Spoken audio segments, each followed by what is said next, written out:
The Arizona sun beat down mercilessly on the weathered planks of the porch, where Sarah Morrison sat mending a torn shirt with trembling fingers.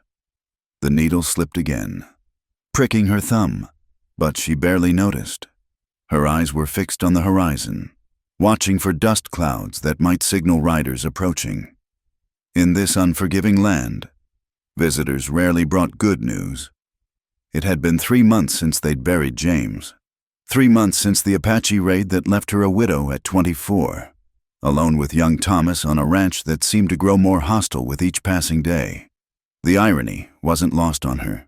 James had come west seeking fortune and freedom, only to find a shallow grave marked by a wooden cross that was already beginning to weather. The town of Redemption Creek lay 5 miles east, a collection of sun-baked buildings that passed for civilization in these parts. Sarah avoided it when she could. The townspeople's eyes held too much pity mixed with suspicion. A young widow living alone on the frontier invited speculation, and not the charitable kind. Just last week, Mrs. Henderson from the general store had suggested, with false kindness, that Sarah might consider seeking protection from one of the unmarried men in town. The implication had been clear enough. "Mama, I'm hungry," Thomas called from inside, his 5-year-old voice cutting through her brooding. "Coming, sweetheart." Sarah set aside her mending and rose, her joints protesting from sitting too long in the heat. The floorboards creaked under her feet as she entered the dim interior of their small home. Everything here spoke of struggle: the patched walls, the meager furniture, the nearly empty larder that she tried to stretch meal by meal. She ladled out a portion of beans and cornbread, watching Thomas eat with the focused intensity of a growing child. His sandy hair, so like his father's, caught the light from the window. Sometimes looking at him was like seeing James's ghost, and the pain of it stole her breath.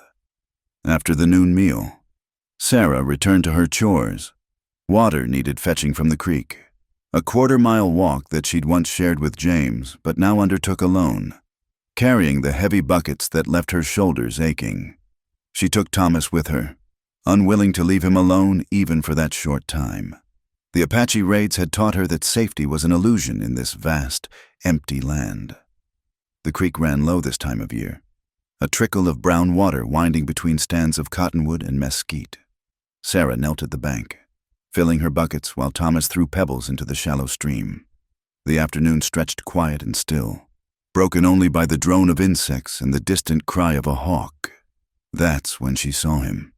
At first, she thought it was a trick of the light, a shadow among the rocks on the far bank. But then the shadow moved, and Sarah's blood turned to ice. An Apache warrior lay partially concealed beneath an overhang, his body twisted at an unnatural angle.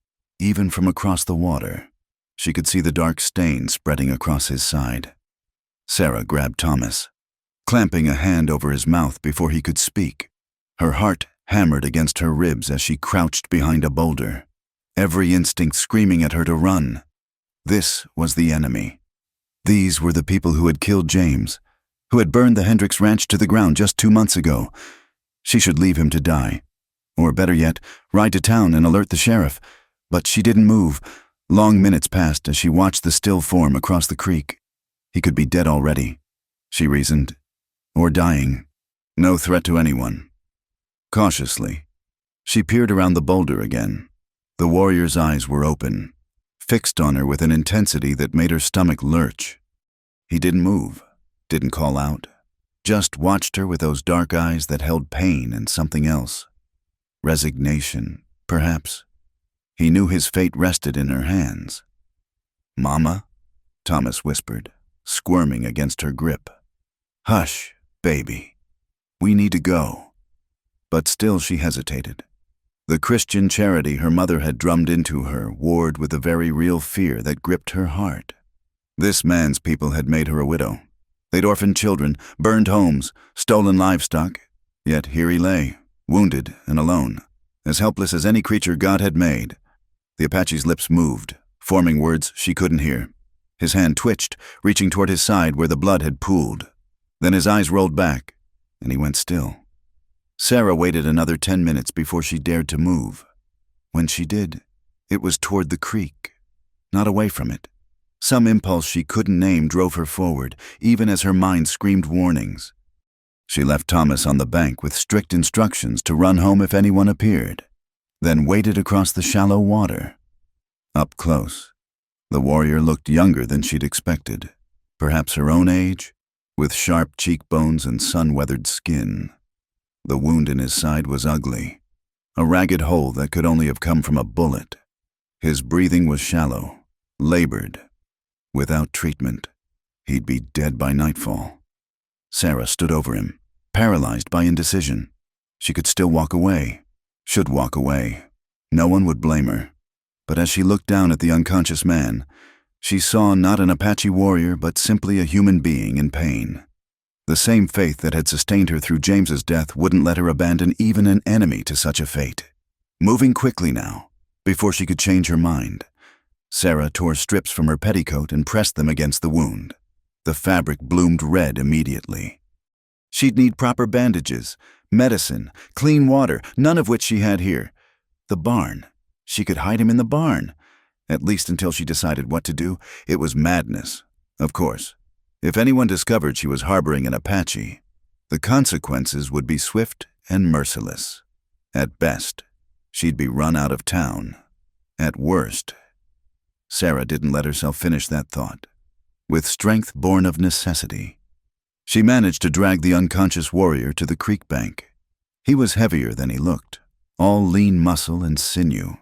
It took everything she had to haul him the quarter-mile to her ranch, stopping frequently to rest and check that Thomas was still following. By the time they reached the barn, the sun was sinking toward the horizon, painting the sky in shades of blood and gold. Sarah's back screamed in protest as she dragged the Apache into an empty stall and covered him with hay. His face had gone gray, and she wondered if she'd brought home a corpse. But no, there was still breath in him, faint but persistent. Sarah fetched water and her meager medical supplies, hands shaking as she cleaned and dressed the wound as best she could. The bullet had passed through, which was fortunate. She'd seen James tend enough injuries to know that much. As she worked, she studied the Apache's face, even unconscious. There was a fierceness to his features, a pride that suffering couldn't erase. His hair was long and black, held back by a leather band. Around his neck hung a small pouch decorated with beads and feathers. Medicine bundle, she thought they called it. "Why am I doing this?" she whispered to the empty barn. No answer came except the restless stamping of her old mare in the next stall. Night fell, bringing with it a desert chill. Sarah built a small fire in the house and put Thomas to bed, then returned to the barn with a blanket and more water. The Apache's fever had spiked, and he tossed restlessly in the hay, muttering words in a language she didn't understand. She sat beside him through the long hours, cooling his burning skin with wet cloths and wondering what morning would bring. Every sound outside made her heart race. Was that a rider on the road? Had someone seen her at the creek? But the night passed quietly, marked only by the distant howl of coyotes and the warrior's labored breathing. As dawn broke, painting the barn walls gold, the Apache's eyes fluttered open. For a moment, confusion clouded his features. Then memory returned, and his body tensed. His hand moved instinctively to his side, where a knife should have been. Sarah held up her hands, showing them empty. "You're safe," she said, though she wondered if he understood English. "I won't hurt you." The warrior's gaze moved slowly around the barn, taking in his surroundings. When his eyes returned to her, she saw surprise there, and something else, a wary curiosity. He tried to speak, but only a hoarse croak emerged. She offered him water, supporting his head as he drank. This close, she could smell sage and smoke on his skin, alien scents that reminded her of how far from home she truly was. When he'd drunk his fill, he sank back into the hay, those dark eyes never leaving her face. "Sarah," she said, pointing to herself. Then, feeling foolish but not knowing what else to do, she pointed at him and raised her eyebrows in question. The ghost of a smile touched his cracked lips. "Naiche," he said. his voice barely above a whisper. And so began the strangest chapter of Sarah Morrison's life, harboring an enemy who might yet prove to be her salvation or her doom. The days fell into a dangerous routine. Each morning before dawn, Sarah would slip into the barn with water and food, checking Naichi's wounds and changing his bandages. The fever had broken on the third day, but infection still threatened. She'd used the last of her husband's whiskey to clean the wound, watching the Apache warrior's jaw clench against the pain without uttering a sound. "You need to stay hidden," she told him each time, though she wasn't certain how much English he understood. "If anyone finds you here," he would nod, his dark eyes revealing nothing of his thoughts. During daylight hours, he remained motionless in the hay, so still that sometimes she feared he died. Only at night did he allow himself small movements, stretching cramped muscles and practicing silent exercises that made her marvel at his discipline. Sarah's daily struggle had intensified with this added burden.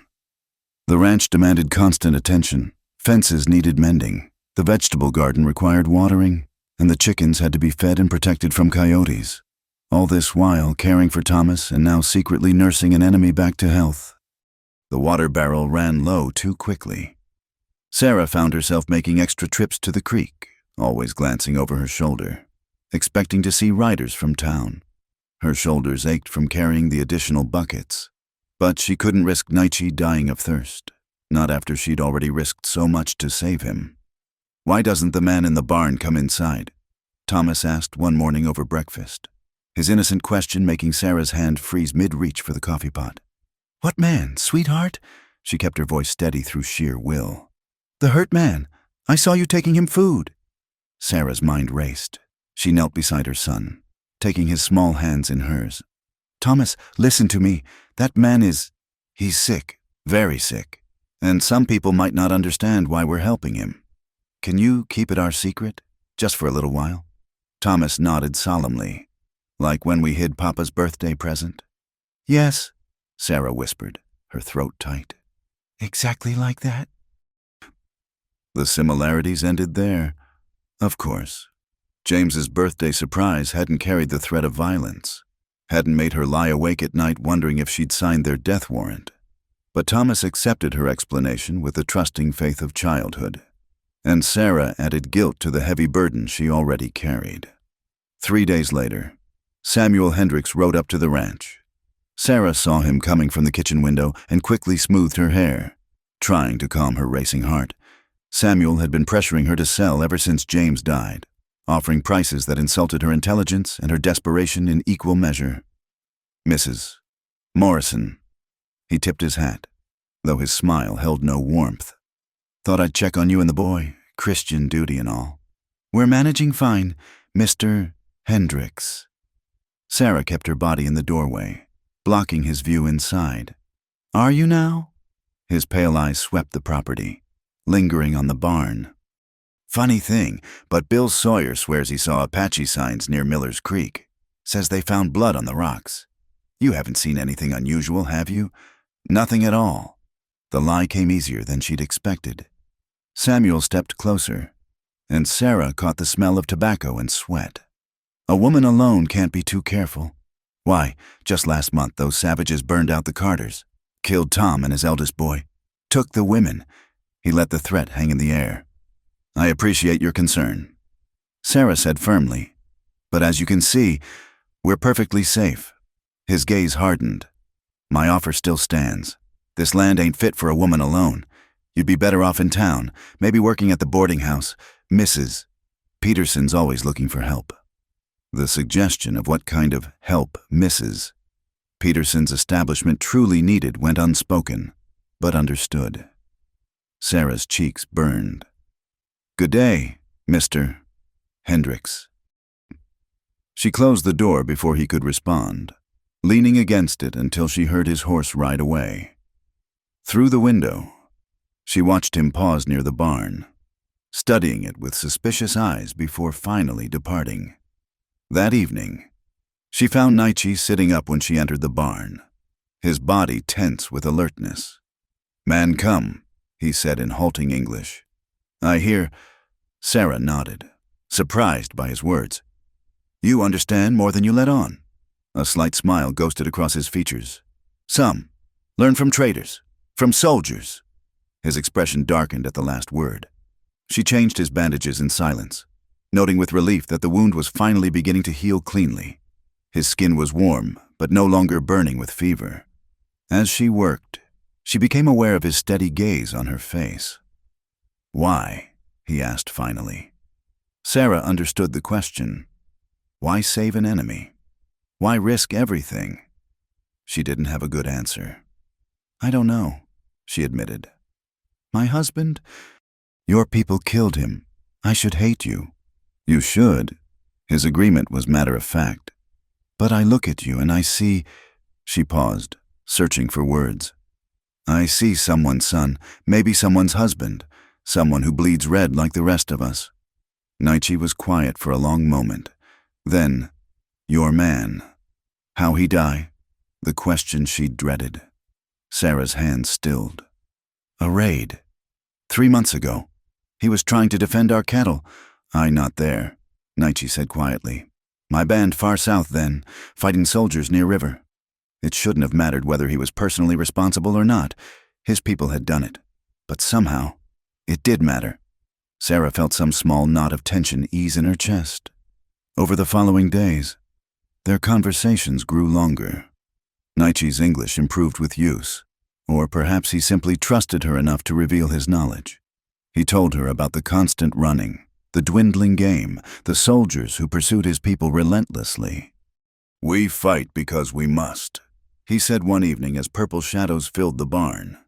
"Your people take land, kill buffalo, poison water. Where can Apache go?" Sarah had no answer. She'd never thought of it from their perspective, had never considered that they might have reasons beyond simple savagery. The realization unsettled her, challenging beliefs she'd held since arriving in the territory. Meanwhile, life's demands continued. The roof leaked during a brief thunderstorm, requiring Sarah to climb up with hammer and nails while Thomas watched anxiously from below. The rattlesnake she found coiled near the chicken coop had to be killed with a hoe, her hands shaking for an hour afterward. And always, the endless cycle of water hauling, cooking, mending, and maintaining the fragile foothold they had on survival. One night, she entered the barn to find Naichi standing, testing his strength. He swayed slightly but remained upright, one hand braced against the wall. "You shouldn't be up yet," Sarah protested.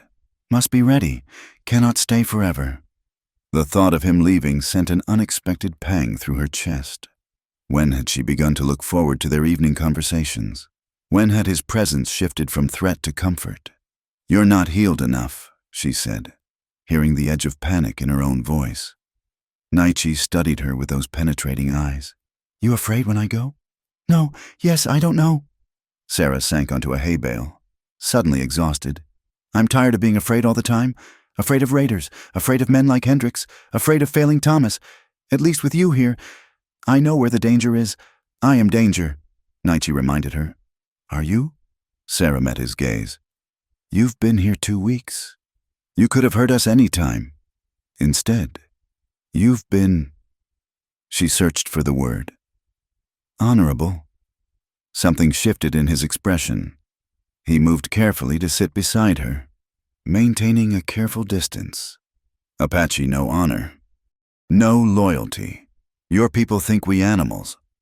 "I was wrong," Sarah admitted, "about a lot of things."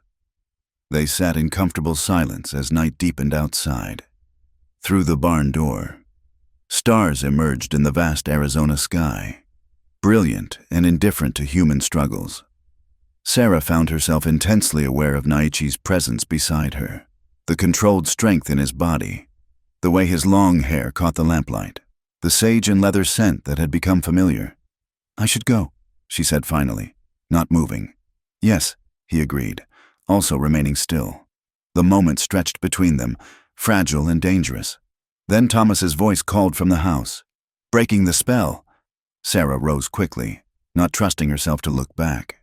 But as she prepared for bed that night, she couldn't stop thinking about the way Naichi had looked at her, the warmth in his dark eyes that had nothing to do with fever.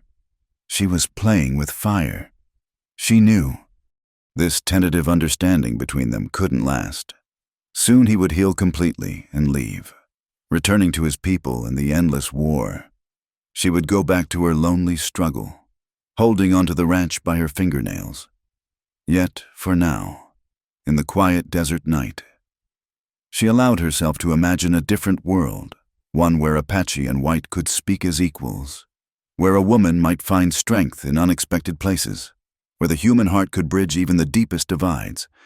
It was a dangerous dream, as fragile as morning frost in the desert, but it was hers, and she held it close through the long, dark hours until dawn. The tracks were fresh in the morning dust, boot prints circling the barn, pausing at the door before moving on. Sarah's blood ran cold as she traced their path with her eyes. Someone had been here during the night, snooping around while she and Thomas slept.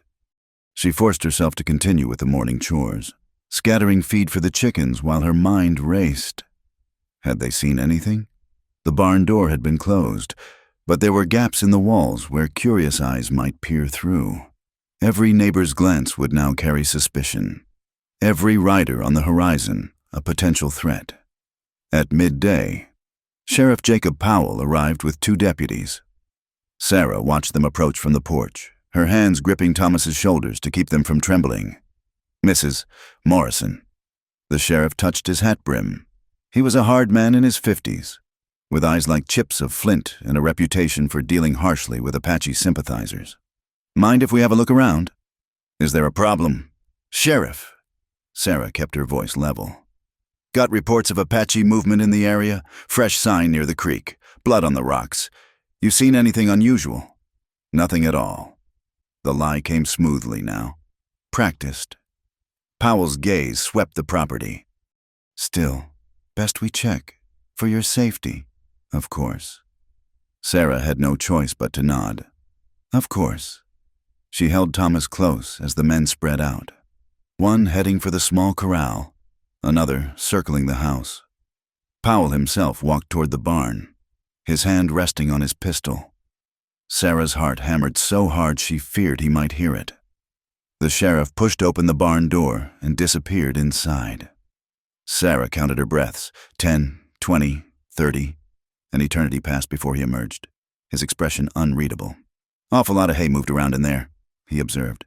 "I've been reorganizing, trying to make the feed last longer." Another lie, smooth as butter. Powell studied her for a long moment. "Mrs. Morrison, I know things have been hard since your husband passed, but if you're hiding something, if you've seen Apache and not reported it, that makes you an enemy of every white person in this territory."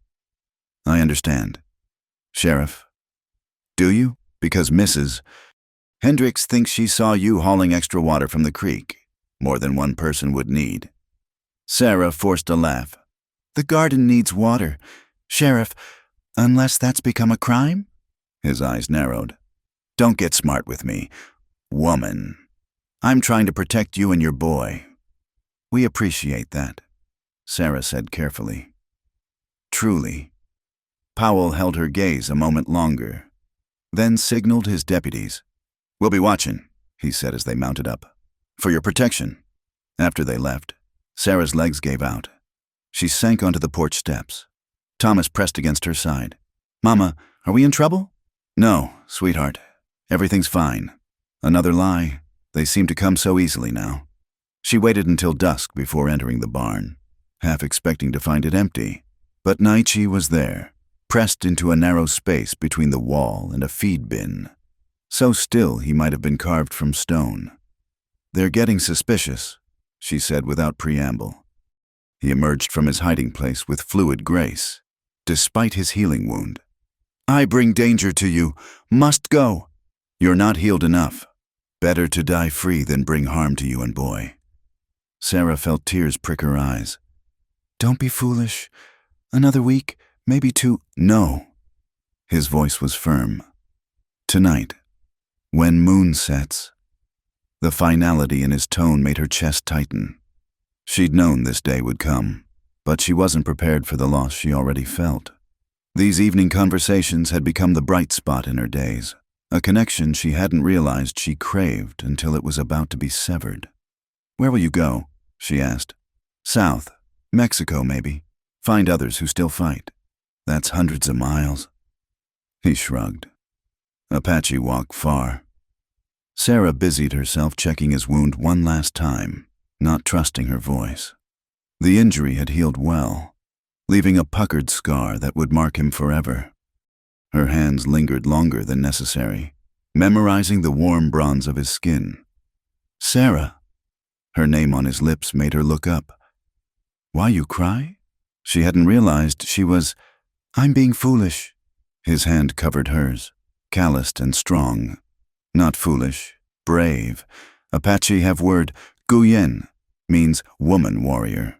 You Guyen. The compliment broke something inside her.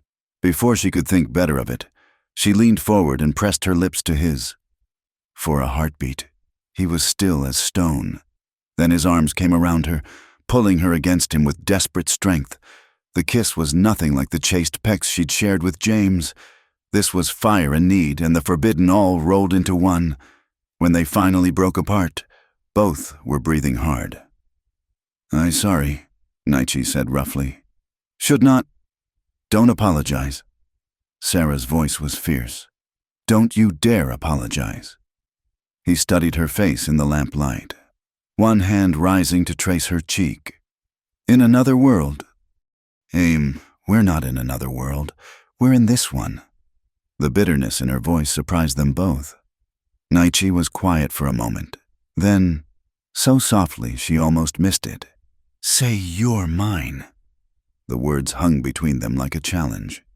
Sarah understood suddenly that this was more than a declaration. It was a test.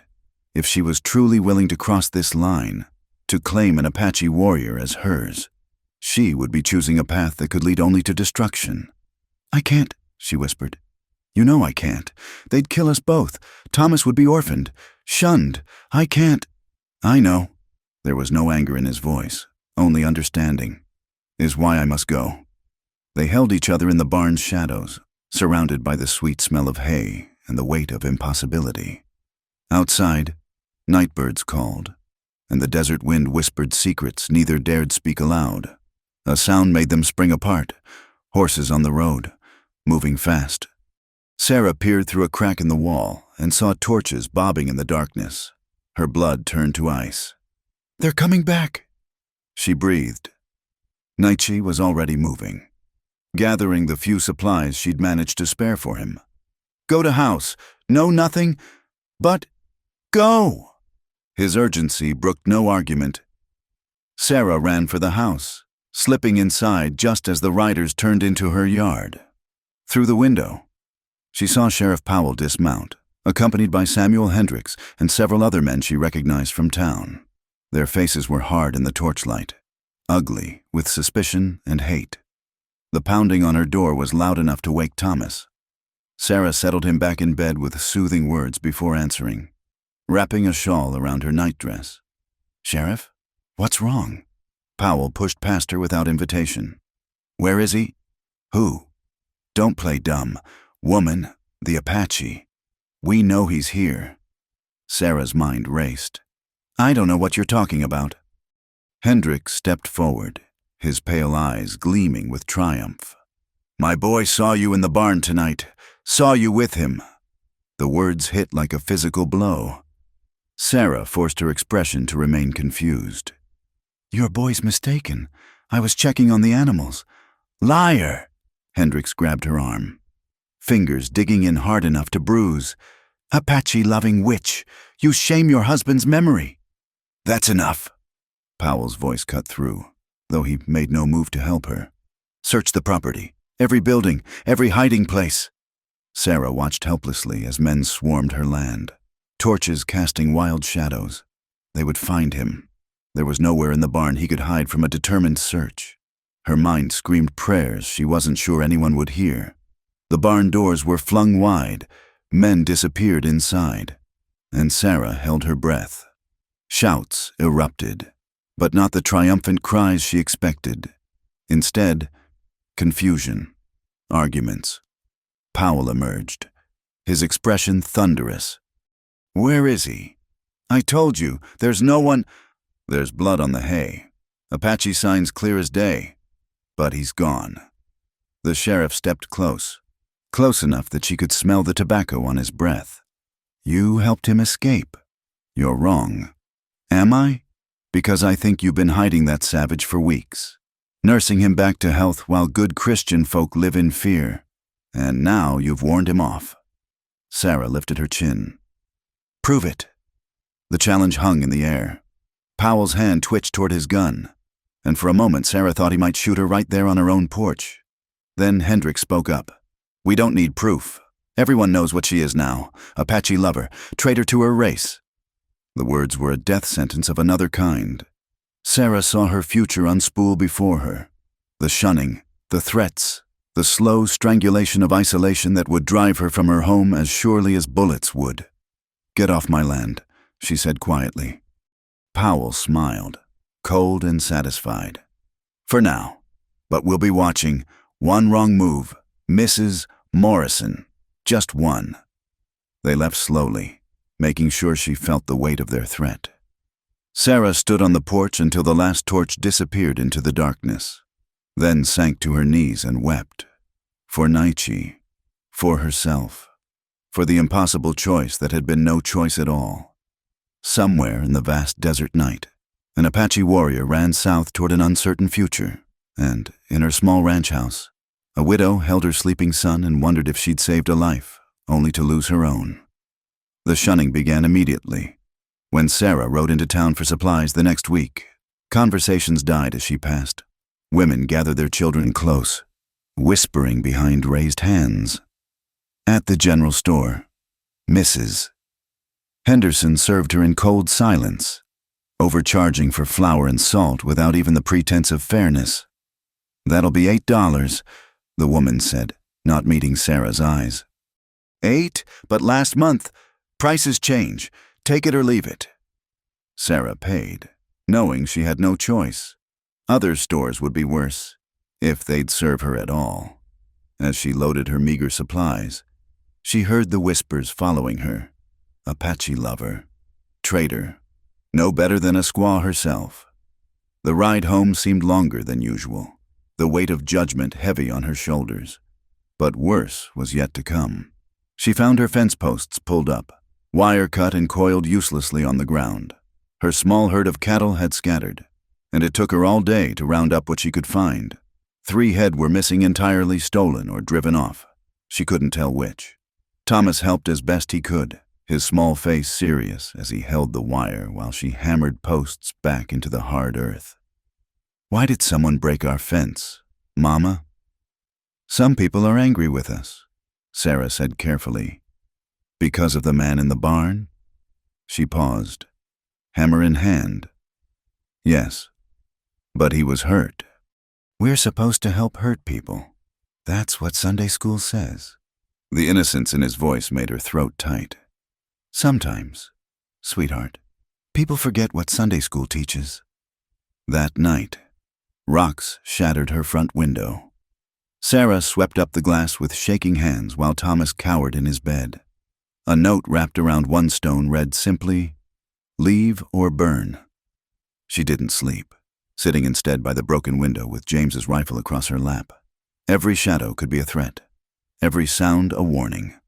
By dawn, exhaustion weighed on her like a physical thing, but she couldn't afford to rest. Days blurred together in a haze of hostility and hard work. The remaining cattle needed water, but when Sarah went to the creek, she found a dead coyote floating in her usual spot. A clear message. She had to walk a mile upstream to find clean water, doubling her burden. Then came the night riders. Sarah woke to the thunder of hooves and the glow of torches. Men in flour sack masks circled her house, whooping and firing pistols into the air.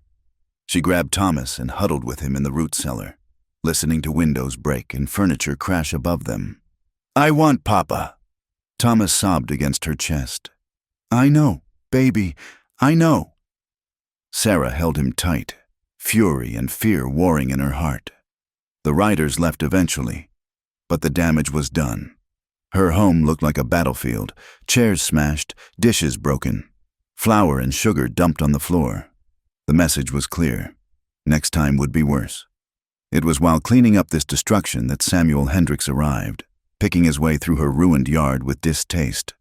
"Terrible thing," he said, not bothering to hide his satisfaction. "This kind of violence. A woman alone can't defend against it." Sarah straightened from sweeping broken crockery. "What do you want, Hendricks?" "Same as always. To help you." He pulled out a paper. "Deed transfer. I'll give you $500 for the ranch. More than fair, considering its reputation now.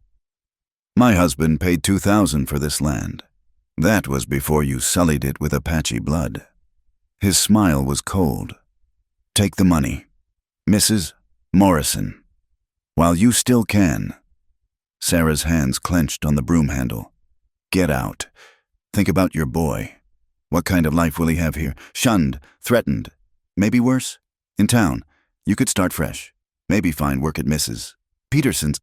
"Get out!" Sarah raised the broom like a weapon. Hendricks backed away, still smiling. "The offer won't last forever. Neither will you, if you stay stubborn." After he left, Sarah sank into her one unbroken chair and put her head in her hands. He was right about Thomas. Her son was suffering for her choices, isolated and afraid. Was her pride worth his childhood? The storm came 3 nights later. Not riders this time, but nature itself seemed to turn against her.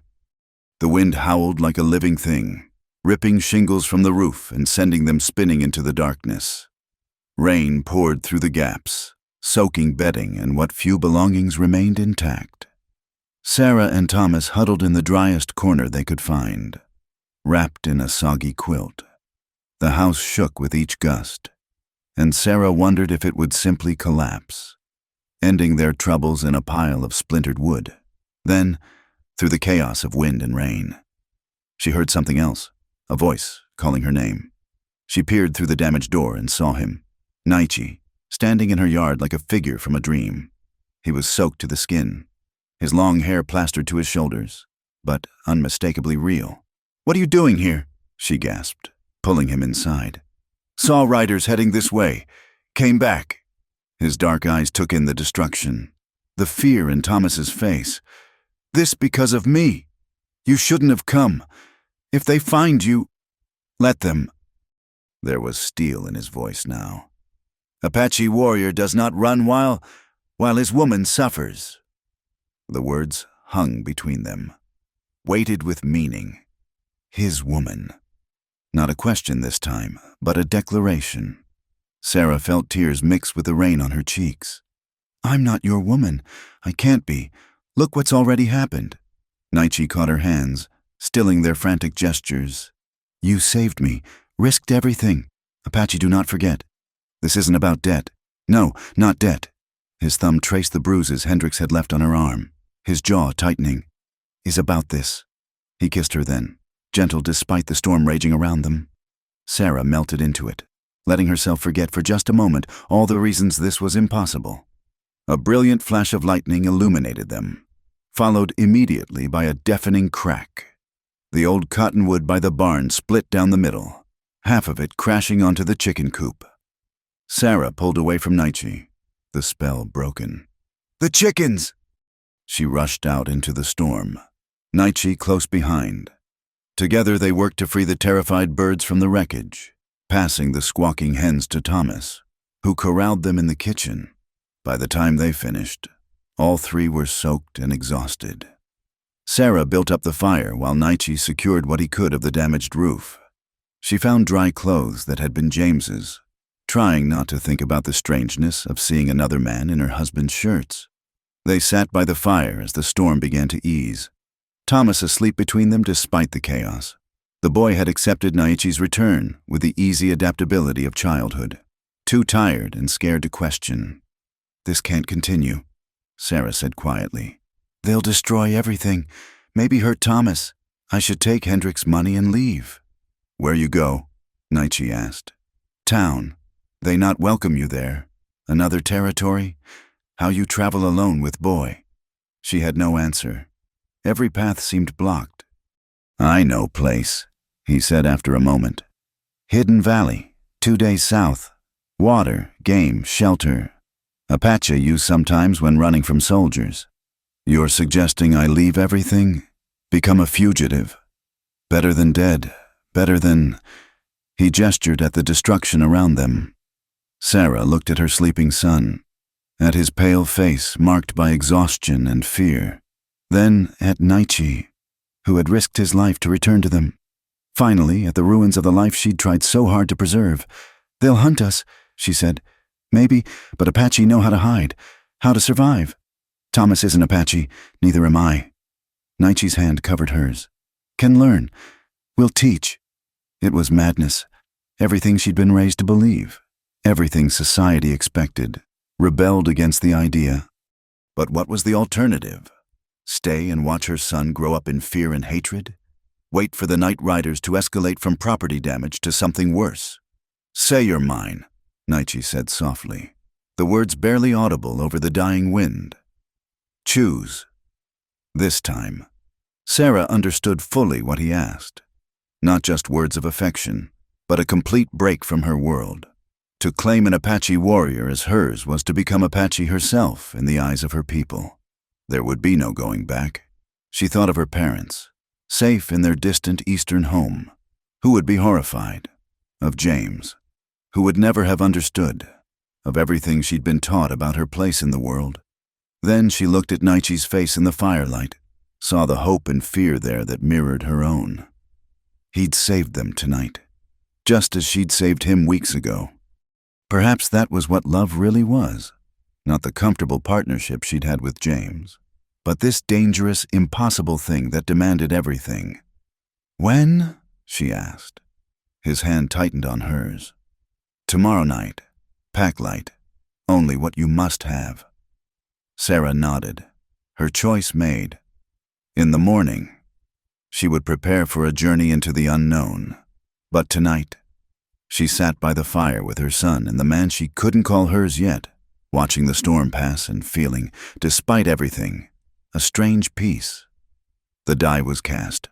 Tomorrow would bring its own challenges, but she was done being afraid. The morning after their decision came too bright and clear, as if nature mocked the darkness of their situation.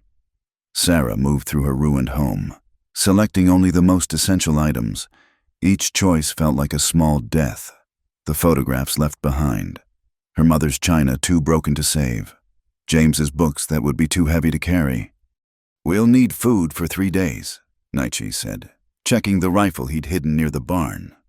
Water skins, blankets, nothing more. Sarah nodded, trying to be practical even as her heart broke. This land had been her dream once, hers and James's. Now she was abandoning it like a thief in the night. She found Thomas standing in the doorway of his small room, clutching his wooden horse. Can I bring Papa's watch? He asked. Of course. Sarah tucked the timepiece into her pack. Some things were worth their weight. They spent the day preparing in tense silence. Naichi scouted the surrounding area, returning with news that riders had been seen on the eastern road. Time was running short. Sarah packed what preserved food they had, jerky, hardtack, dried beans. She filled every container with water, knowing the desert would be unforgiving. As dusk approached, she took one last walk through the ranch. The broken fence, the damaged barn, the struggling garden, all monuments to dreams that would never be fulfilled. At James's grave, she knelt in the dusty earth. I'm sorry, she whispered. I tried to hold on, but I can't let them destroy Thomas. I hope you'd understand. The wooden cross gave no answer. Sarah left her wedding ring at its base, a final goodbye to the life she'd known. They set out as full darkness fell, Naichi leading them along paths invisible to Sarah's eyes. He moved with absolute silence, and she tried to follow his example, wincing every time her boots scraped stone or Thomas stumbled. The boy was brave, clutching her hand without complaint, even when the way grew steep. Naichi had fashioned a sling to help carry him when exhaustion set in, and Thomas rode on the Apache's back without fear, already trusting this man who'd returned to save them. They traveled through the night, stopping only for water and brief rest. Sarah's legs burned with effort, her shoulders aching from the pack. But she didn't complain. This was the price of choice. As dawn broke, they reached a ridge overlooking a vast expanse of canyon country.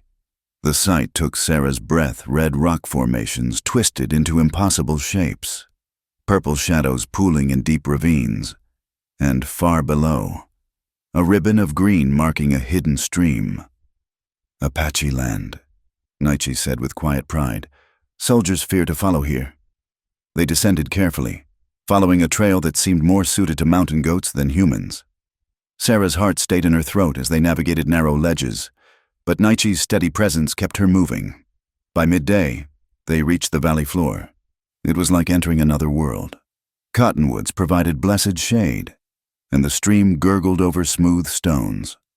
Birds called from the branches, and Sarah saw deer tracks in the soft sand. "We rest here," Naichi announced. Setting Thomas down, they made a simple camp, and Sarah collapsed gratefully beside the water. Every muscle screamed, and her feet were raw with blisters, but they'd made it this far. "Mama, look!" Thomas had discovered a pool where tiny fish darted between the rocks. His delight was infectious, reminding Sarah why she'd made this choice. While Thomas played, Naichi tended her blistered feet with surprising gentleness. "Tomorrow will be harder," he warned. "Must climb again, reach the hidden place." "I can do it," Sarah said, though she wasn't sure she believed it. His hand lingered on her ankle. "You strong, stronger than you know." That night they shared a meager meal of jerky and stream water. The stars emerged brilliant and countless, no longer the same stars that had watched over her ranch, but belonging to this new, wild world she'd entered. Naichi told stories to Thomas, tales of Coyote the trickster, of how the Apache learned to hunt, of warriors who could run for days without tiring. The boy listened with rapt attention, already falling under the spell of this different life. Later, when Thomas slept, Sarah and Naichi sat apart from the fire, talking in low voices. "What happens when we reach this hidden valley?" she asked. "We survive. I teach you Apache ways, hunt, find plants, make shelter, and if your people find us, they won't accept me." Naichi was quiet for a moment. "Some will not, but others, they see courage, see woman who saves Apache life, is not nothing. And us?" The question hung between them. "What are we to each other in this new life?" He turned to face her fully. "What do you want us to be?" Sarah thought of all the rules she'd broken already, all the bridges burned. "I don't know how to be an Apache wife. I not ask you to be Apache. Be yourself. That enough." The simplicity of it made her throat tight. She leaned against him, feeling the solid warmth of his presence. "I'm frightened. Fear keeps us alive, but also—" He tilted her chin up. "Also must have hope." They held each other in the darkness. Two people from different worlds finding comfort in shared warmth. Tomorrow would bring new challenges, but tonight they had this, a moment of peace, in their flight. The second day was indeed harder. They climbed out of the valley as the sun rose, following paths that sometimes disappeared entirely. Naichi carried Thomas more often now, the boy exhausted despite his determination. Sarah forced herself to keep moving, though every step was agony. By afternoon, storm clouds gathered. The temperature dropped suddenly, and the first fat raindrops began to fall. Naichi increased their pace. "Urgency in every movement. Must reach shelter," he said. "Flash floods come quick here." They half ran, half climbed as the sky opened. Water poured down the rock faces, turning trails into streams. Sarah slipped, catching herself painfully on sharp stones. Her hands came away bloody, but she didn't stop. Thunder crashed overhead, lightning illuminating the landscape in stark, terrifying flashes. Thomas whimpered against Naichi's back, and Sarah fought her own urge to simply curl up and surrender to the elements. Then, through the driving rain, she saw it, a cave mouth yawning in the cliff face. They stumbled inside just as a wall of brown water roared down the canyon they'd been climbing, carrying boulders and debris with devastating force. The cave was larger than it appeared, stretching back into darkness. Evidence of previous occupants lay scattered about, Fire rings, stored wood, even some preserved food in sealed pots. Apache cache, Naichi explained. Already building a fire, for times of need. They stripped off wet clothes, hanging them to dry. Sarah wrapped Thomas in a blanket from the stores, then accepted one herself, trying not to think about propriety as she huddled near the flames in only her chemise. The storm raged outside, but the cave felt safe, womb-like. Thomas fell asleep quickly, exhausted by their ordeal. Sarah found herself drowsing too, the warmth and safety too seductive to resist. She woke to find Naichi watching her, his expression unreadable in the firelight. "What?" she asked softly. "You different than expected," he said. "White women, usually." He made a gesture suggesting weakness. "I'm not most white women, apparently." The words came out more bitter than intended. "No, you more." He moved closer. "When I first see you at Creek, think you just another settler wife, scared, weak, but you save enemy, risk everything for stranger. That when I know." "Know what?" "That you worth saving too." The words broke something in Sarah. She'd been strong for so long, carrying fear and responsibility like stones on her back. Now, in this wild place with the storm sealing them from the world, she let herself feel the full weight of what she'd done, what she'd chosen. Naichi held her as she wept, his hands gentle in her tangled hair. When the tears finally stopped, she felt empty but clean, like the desert after rain. "Say you're mine," he whispered against her temple. This time, Sarah didn't hesitate. "I'm yours." The words were barely audible over the storm, but they changed everything. Whatever came next, she'd crossed the final line. There was no Sarah Morrison anymore, widow and respectable woman. There was only this new person, partner to an Apache warrior, mother to a child who would grow up between worlds. They made no grand gestures, sealed no passionate vows, but when Sarah finally slept again, it was in Naichi's arms, and for the first time since James died, she felt truly safe. The storm passed in the night. Morning brought clear skies and the fresh smell of rain on stone. They gathered their things, ready for the final push to the hidden valley.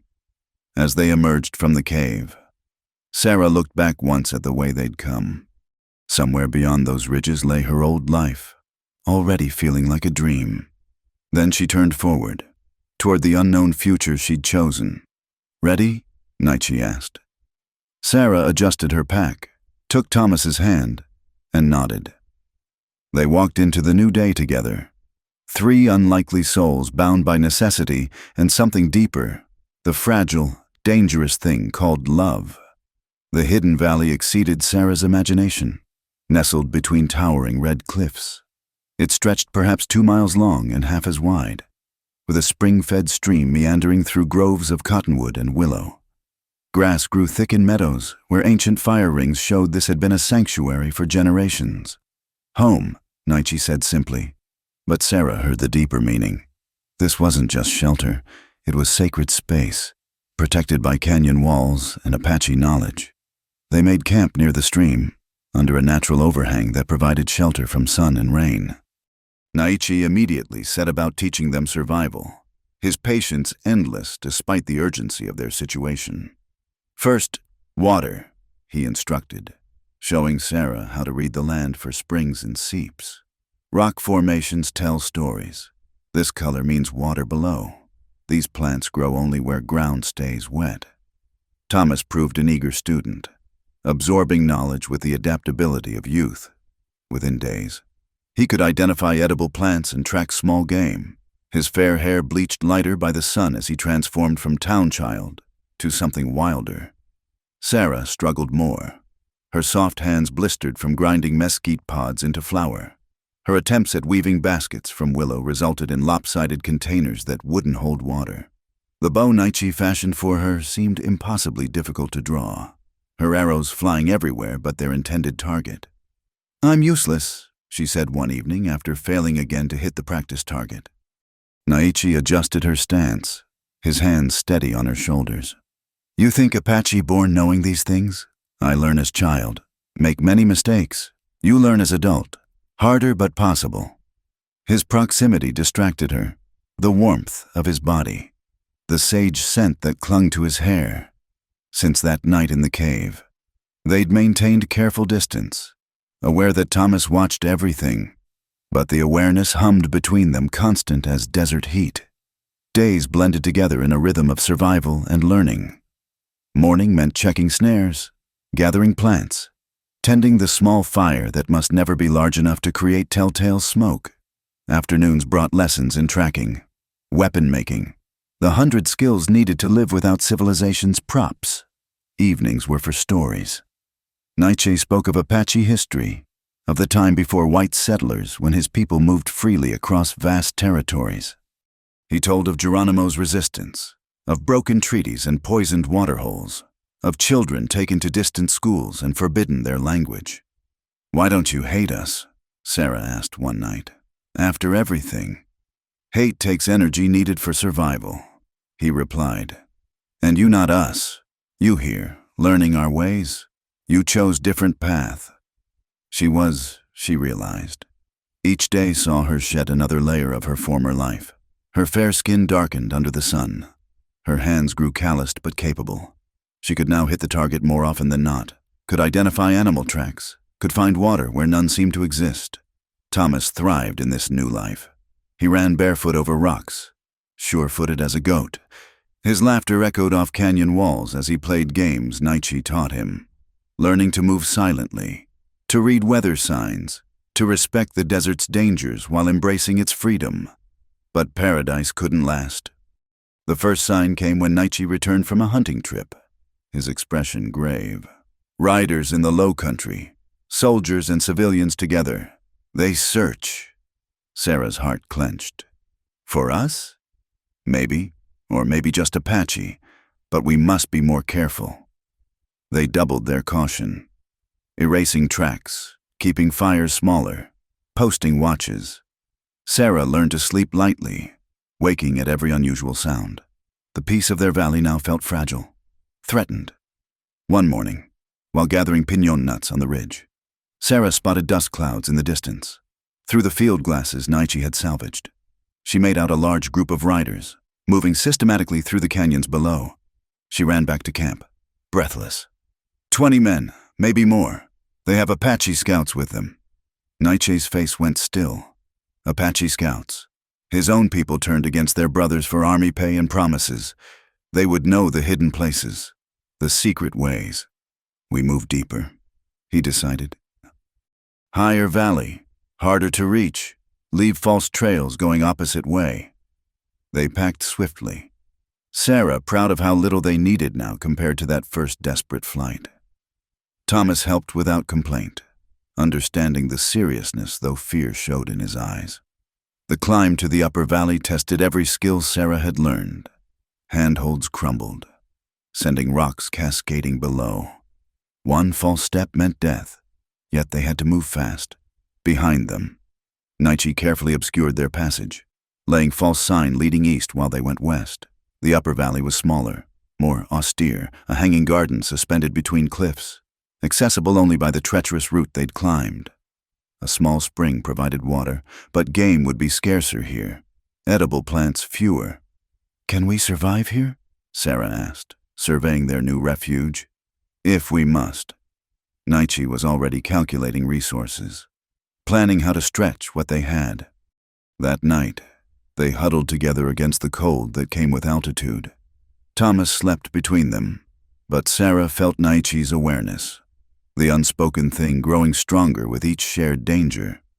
"I'm not sorry," she whispered in the darkness. "No matter what comes, I'm not sorry we're here." His hand found hers across Thomas's sleeping form. "When this danger passes," he didn't finish, but Sarah understood. When safety returned, if it returned, they would have to address what they were to each other. The careful distance they maintained for Thomas's sake couldn't last forever. Days passed in tense waiting.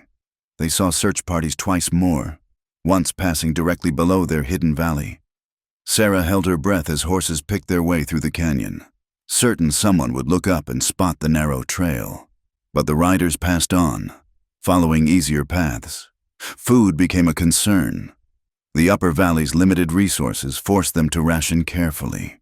Sarah learned to quiet the constant hunger, to make a handful of pine nuts feel like a feast. She watched Thomas grow thinner and felt the weight of her choices. Then Naichi made a decision that shocked her. "I go down, hunt, bring back meat." "It's too dangerous. More dangerous to starve. Boy needs food to grow strong." Sarah wanted to argue, but saw the truth in his words. Thomas was all sharp angles now, his energy flagging. They needed protein, fat, the sustenance only larger game could provide. "I'll go with you," she said.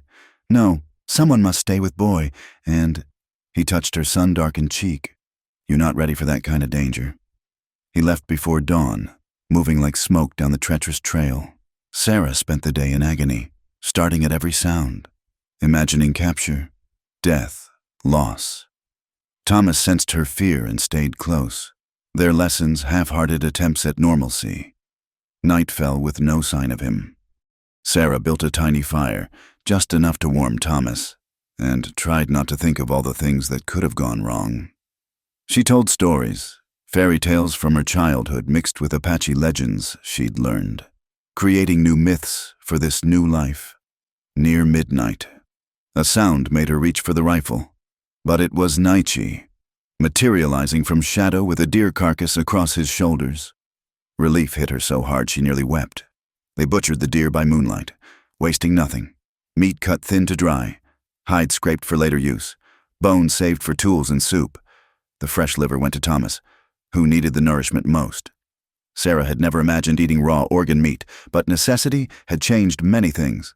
As they worked side by side, Naichi told her what he'd seen. Search parties pulling back, too many canyons, too much ground. They give up soon. Really? Hope flared in Sarah's chest. For now, but we know now. Cannot return to Low Valley. Cannot be careless. The meat sustained them through another week. Sarah perfected the art of making pemmican, mixing fat with dried berries and meat to create dense nutrition that would keep. She learned to brain tan hide, though her first attempts produced stiff, unusable leather that made Naichi smile. "You try too hard," he said, guiding her hands. "Feel what hide wants, not force your will." It was advice that applied to more than leatherworking. Sarah was learning to read the land's moods, to work with rather than against the desert's rhythms. Her old life schedules and expectations fell away, replaced by sunrise and sunset, hunger and satiation, the eternal dance of survival. One evening, as Thomas practiced stalking movements Naichi had shown him, Sarah watched her son and marveled at his transformation. He moved with unconscious grace now, at home in this vertical world of rock and sky. His speech had changed too, incorporating Apache words and thought patterns. "He's becoming something new," she said to Naichi. "Not white, not Apache, but something in between." "This troubles you?" Sarah considered. "It should. Everything I was taught says it should. But—" she gestured at the vast landscape, the star-filled sky. "Those teachings seem very small out here." Naichi moved closer, his warmth welcome in the cooling air. "You also become something new." "What am I becoming?" "Yourself, true self, not what others say you must be." She leaned into him, allowing the contact they'd both been avoiding. "And what are we becoming? Together?" His arm came around her, strong and sure. "Whatever we choose." The simplicity of it took her breath. No society to dictate terms, no rules except survival and their own hearts. It was terrifying. It was freedom. "Say you're mine," he whispered. The words that had become their private litany. "I'm yours," she replied, meaning it with every fiber of her being. Tomorrow would bring new challenges. They couldn't hide forever, and Thomas needed more than mere survival. Hard decisions lay ahead, but tonight, under the vast Apache sky, Sarah allowed herself to believe in the possibility of a life undefined by others' expectations, a life carved from rock and determination and the dangerous miracle of love between worlds. The peace couldn't last. They'd known it even as they treasured each quiet day in the upper valley. But the sight of riders approaching their sanctuary still hit Sarah like a physical blow.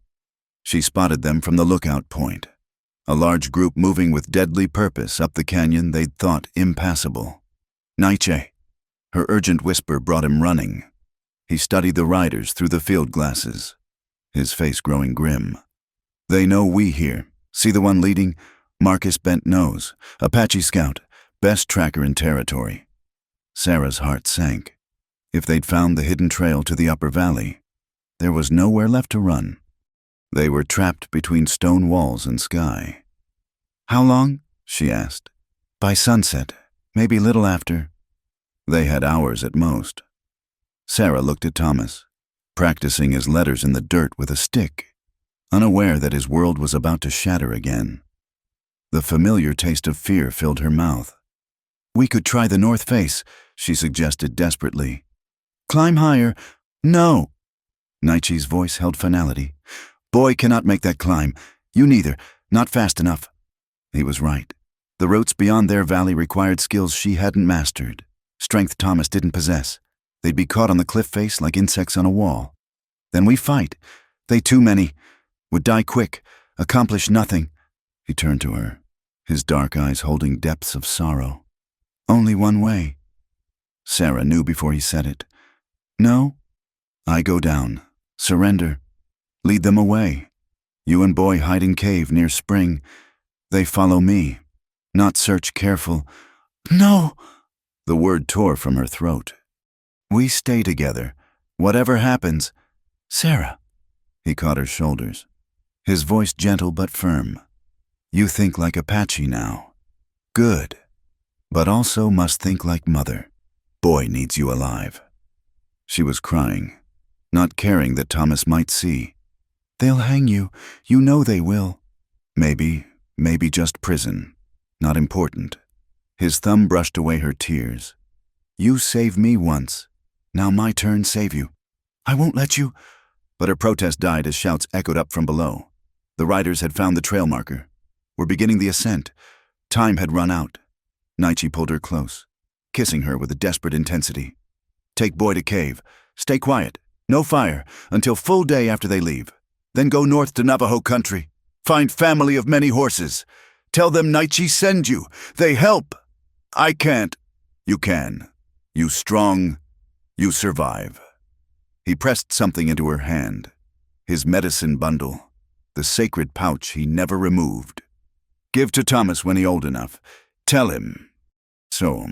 Tell him yourself." But Nietzsche was already moving, gathering a few supplies, preparing for his sacrifice. "Mama?" Thomas had noticed the commotion, his face creased with worry. Sarah forced herself to calm. "We're going to play a game, sweetheart. A hiding game. We need to be very quiet and still, like when we're hunting."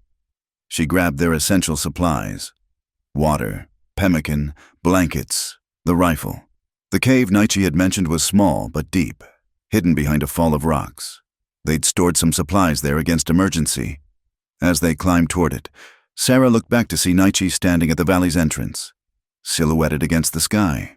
He raised one hand in farewell, then began his descent toward the approaching danger. The cave was darker than she remembered, pressing close around them. Sarah settled Thomas in the deepest recess, wrapping him in blankets. "Where's Nietzsche going?" he asked. "He's leading the bad men away," Sarah said, the half-truth burning her throat. "We have to stay very quiet until he comes back." "When will he come back?" "I don't know. Baby, I don't know." From their hiding place, they could hear echoes of sound horses, men's voices, though the words were indistinct. Sarah clutched the rifle, knowing it was useless against so many, but unable to let it go. Thomas pressed against her side, trembling. Then, cutting through the canyon's acoustic maze, came Nietzsche's voice raised in an Apache war song. The ancient melody spoke of courage, of facing death with honor, of the warrior's path that led through darkness to light. Sarah bit her knuckle to keep from sobbing aloud. The song cut off abruptly. Silence fell, broken only by distant shouts and the sound of horses moving away. They were taking him away. The man who'd saved them, who'd taught them to survive, who'd shown her a love she hadn't known existed, gone. Night came slowly, shadows filling their small cave. Thomas finally slept, exhausted by fear and confusion. Sarah kept vigil, straining to hear any sound of returning riders. But the valley lay quiet, emptied of everything that mattered. Dawn brought no relief. Sarah forced herself to wait, counting the hours as Nietzsche had instructed. 1 full day. He'd said. Every instinct screamed at her to flee immediately, but she'd learned to trust Apache wisdom over white urgency. They survived on sips of water and fragments of pemmican. Thomas asked repeatedly for Nietzsche, and each query was a knife in Sarah's heart. She told stories to distract him, taught him the Apache words Nietzsche had shared, kept his mind busy while her own tortured her with images of what might be happening in the world below. Finally, as the second night approached, she could wait no longer. They crept from the cave like ghosts, Sarah scanning constantly for danger. The valley lay empty, their camp destroyed. Scattered belongings telling the story of violent search. But no riders remained. Nietzsche's sacrifice had worked. They'd followed their prize, not bothering to search thoroughly for a woman and child who might or might not exist. Sarah salvaged what she could from the wreckage, her hands shaking as she found the doll Nietzsche had carved for Thomas, the basket she'd finally learned to weave properly, memories made tangible. Now all she had left of their brief paradise. The journey north was a nightmare she'd relive forever. Without Nietzsche's knowledge, every shadow might hide danger. Every choice of path might lead to disaster. She followed game trails and stream beds, moving only at night when Thomas's fair skin wouldn't betray them to distant eyes. The boy was brave beyond his years, understanding somehow that their survival depended on silence and obedience. But at night he cried for Nietzsche, and Sarah had no comfort to offer except her own tears. On the 4th day, exhausted and lost, they stumbled into a shepherding camp. Sarah tensed, ready to run, but the old Navajo woman tending the fire showed no alarm at their appearance. "You seek many horses, clan?" the woman asked in accented English. Sarah nearly collapsed with relief. "Yes, Nietzsche sent us. He said—" "We know." The woman's eyes were kind but sad. "Apache runner came yesterday, told of white woman and boy needing help, also told—" She paused, glancing at Thomas. "Other news." Sarah's legs gave out. She sank to the ground, understanding what the woman wouldn't say in front of the child. "He's dead. Died brave, singing, made soldiers angry. They could not break him." The old woman helped her to the fire. "You his woman?" "Yes," Sarah whispered. It was the first time she'd said it to anyone but Nietzsche himself. "Then you family. We help."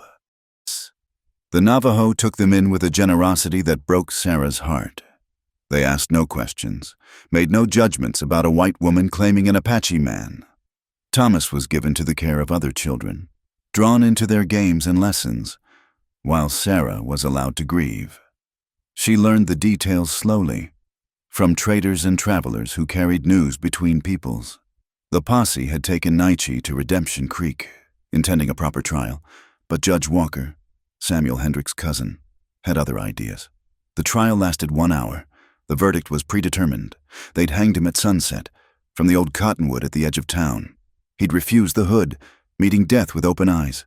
His last words, spoken in English so all could understand, were, "Tell the woman and boy they are free." Sheriff Powell had reportedly asked, "What woman? What boy?" But Nietzsche had only smiled. They'd buried him in the potter's field, where criminals and indigents lay unmarked. But someone, perhaps one of the Mexican workers who'd known him in better days, had placed a small pile of stones to mark the spot. Sarah carved these details on her heart like scars. At night, she clutched his medicine bundle and remembered his hands teaching her to draw a bow, his voice explaining which plants healed and which harmed, his rare smile when she finally mastered a skill. The Navajo were patient with her grief, understanding it in ways her own people never would. When she finally emerged from the darkest depths, they offered her choices: stay with them, go to the reservation where some Apache had been forced, or try to return to white society. "What about my son?" she asked. "What life can I give him?" "Boy is strong," the clan mother observed. "Has 2 bloods now. White birth, Apache teaching. Such children become bridges, if world lets them." Sarah watched Thomas playing with Navajo children, speaking a mixture of languages, adapting with the resilience of youth. He still asked for Naichi, but less often. Children. She was learning.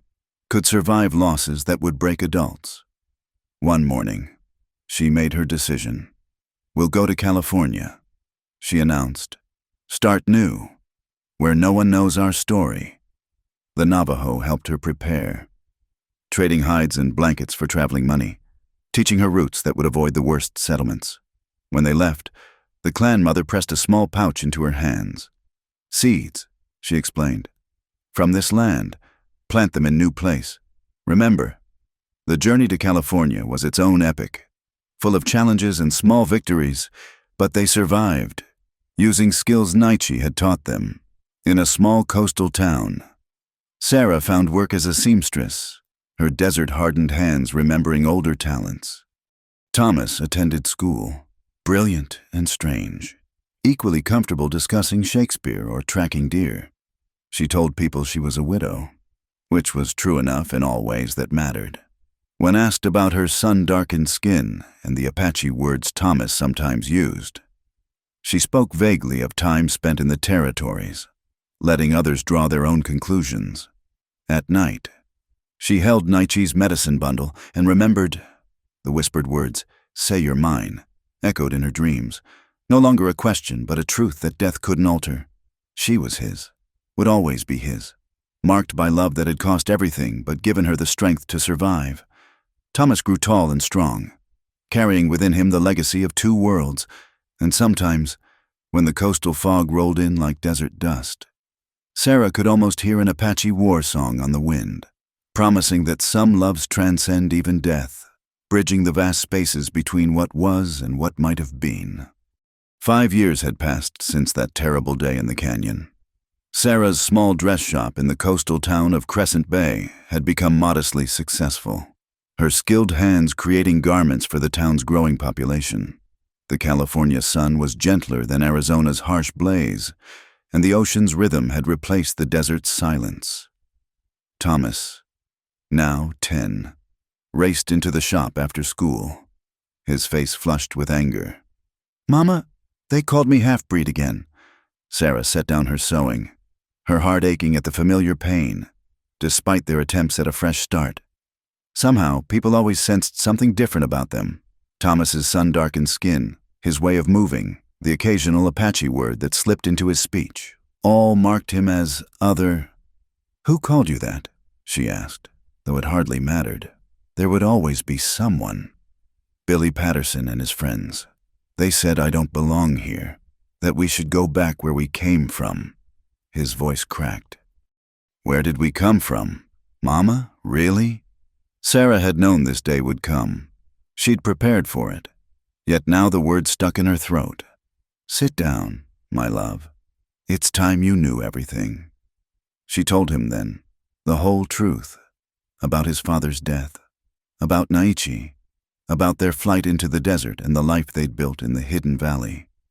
She showed him the medicine bundles she'd kept safe all these years, watched his fingers trace the beadwork with wonder. "He died for us?" Thomas whispered. "He lived for us first," Sarah corrected. "And yes, he died so we could be free." Thomas was quiet for a long time, processing this new understanding of himself. "Is that why I dream of red rocks? Why I know which plants heal?" Sarah nodded, tears blurring her vision. "You carry both worlds inside you. Thomas, it's not a burden, it's a gift." That night, she woke to find Thomas's bed empty. Panic seized her until she spotted him in the small garden, kneeling by the plants she'd grown from the Navajo seeds.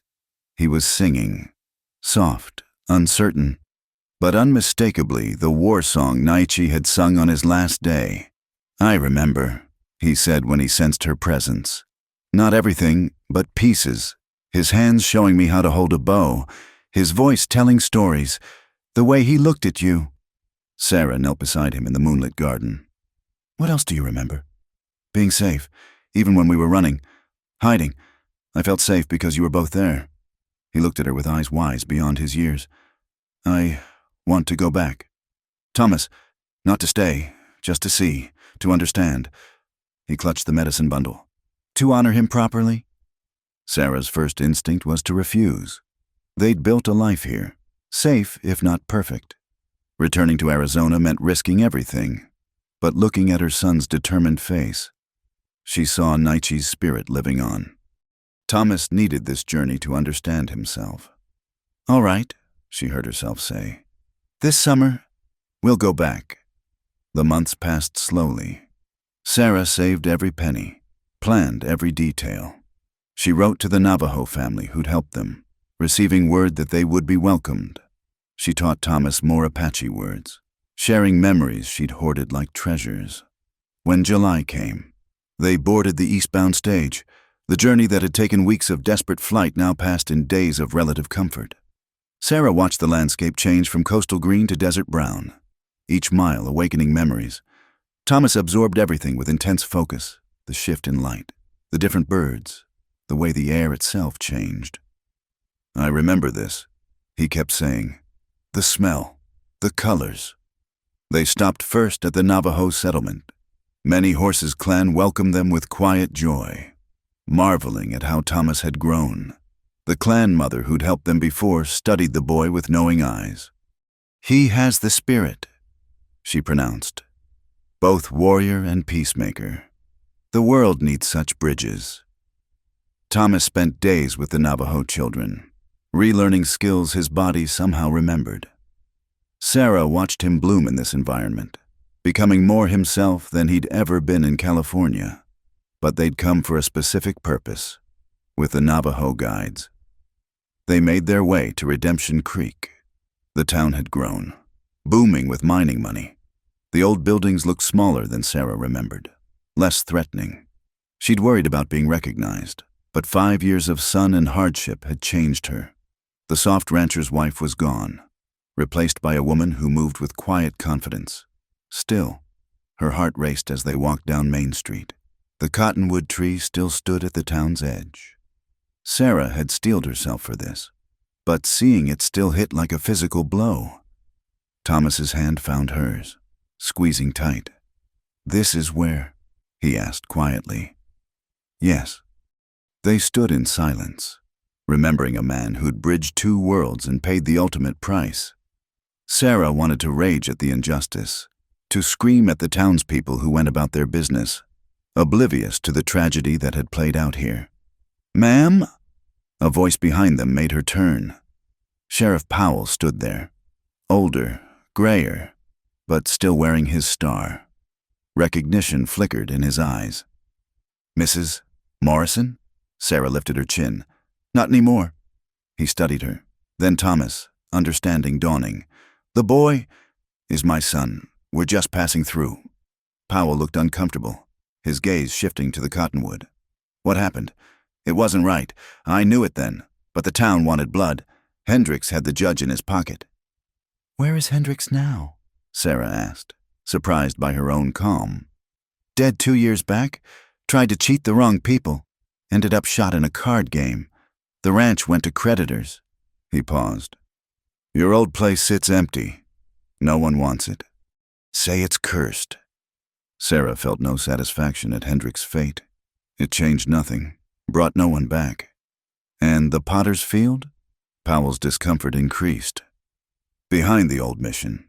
But ma'am, I should tell you, someone's been tending a particular grave, leaving stones, sometimes flowers. The Mexican families. They remember him different than others do. Sarah's throat tightened. Even here, Naichi had touched lives in ways that transcended hate. They found the grave as the sun set, painting the desert in shades of blood and gold. A cairn of stones marked it, larger than she'd expected. Fresh flowers lay among the rocks, desert marigolds, sacred to the Apache. Thomas knelt, placing the medicine bundle among the stones. Then, in a clear young voice, he began to sing the war song Naichi had taught him. The ancient words rose into the evening air. speaking of courage and love and the warrior's eternal journey. Sarah felt more than saw others gathering Mexican workers, a few Indians who lived at the town's margins, even some whites who stood at respectful distance. They listened as a half-white boy sang Apache prayers over an unmarked grave. And something shifted in the desert air. When Thomas finished, an old Mexican woman stepped forward.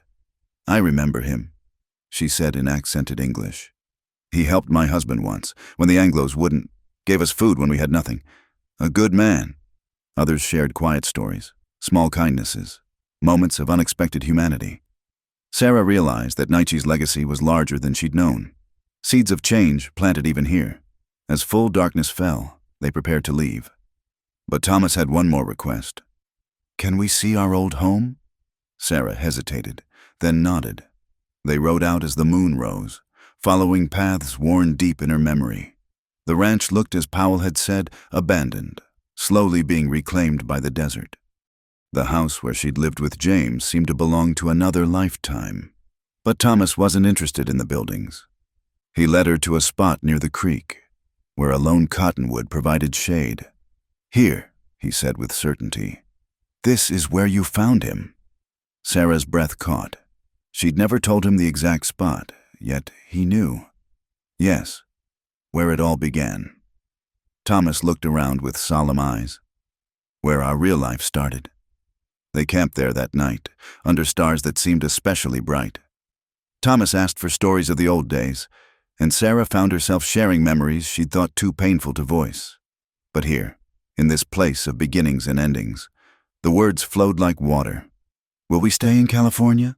Thomas asked as dawn approached. Sarah considered. The coast had given them safety, a chance to heal, but it had never felt like home. "I don't know. Where do you think we belong?" "Maybe we don't belong anywhere," Thomas said thoughtfully. "Maybe that's okay. Nietzsche didn't belong either, not fully Apache anymore, not accepted by whites, but he made his own place." He looked at her with eyes that held both child's hope and growing wisdom. "Maybe we can too." Sarah pulled him close, this remarkable boy who carried two worlds in his heart. "Maybe we can." They left Arizona the next day, but it no longer felt like fleeing. They'd faced the past, honored the dead, and found unexpected peace. On the stage west, Thomas pulled out a small notebook and began writing the story of an Apache warrior and a white widow, of love that bridged impossible divides, of sacrifice and survival. "What will you call it?" Sarah asked. Thomas thought for a moment. "Say you're mine," he said, "because that's where it all started, with those words." Sarah smiled through tears, watching her son begin to weave their history into something larger. He would be the bridge the clan mother had foreseen, telling stories that might help others understand, healing wounds one word at a time, as the desert gave way to mountains and then to coastal plains. Sarah held Nietzsche's memory like a warm ember in her chest. She was still his, would always be his. But now she understood that belonging to someone didn't mean being trapped in the past. It meant carrying their love forward, planting seeds in new ground, building bridges others could cross. The sun set behind them, painting the sky in Apache colors, and somewhere in that vast space between earth and heaven, Sarah could almost hear a warrior's song, blessing them on their journey toward whatever came next. Thank you for listening to this story of love and survival in the Old West. Where are you listening from today? Please subscribe to our channel From Wild West and share your thoughts in the comments below. We'd love to hear what this tale meant to you and connect with listeners from around the world.